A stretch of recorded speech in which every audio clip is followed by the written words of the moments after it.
Kuna watu wanahamasishana kufunga mwezi mzima, mwezi wa Rajab.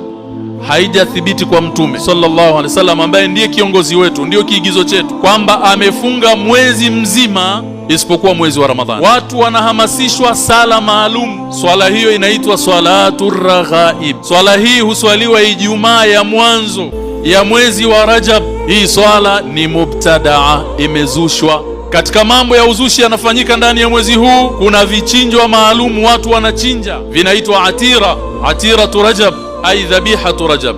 Kadhalika jambo hili lina asili na ibada zilikuwa zikifanyika zama za jahiliya. Walikuwa na vichinjwa maalum washirikina wanachinja katika mwezi wa Rajab ta'dhiman laha, lakinnahum yadhbahuna lilasnam. Walikuwa wakichinja kuwachinjia masanamu wao. Ndani ya Uislamu hakuna ibada ya kuchinja, vichinjwa maalum kwa sababu ya mwezi huu wa Rajab. Mwezi huu wa Rajab uwe ni mwezi ambao kama unataka kusoma Qur'an, ili Ramadhani ikija inakukuta umeshashika kasi, anza sasa kusoma Qur'an. Izoeshe nafsi yako kukaa msikitini, izoeshe nafsi yako kufanya adhkari zilizowaridi katika sheria, izoeshe nafsi yako kufanya wema. Ama kuhusu saumu, hakuna saumu maalum. Kuna watu alhamdulillah, Allah amewafungulia katika mlango huo, ni watu wanadumu na saumu za sunna.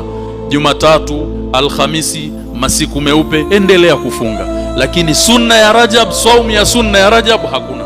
Tunatanabahishana ndugu zangu mambo haya, ili mtu asije kukuta kwamba anafanya matendo akidhani anafanya matendo mema alafu yakawa hayana malipo. Limadha?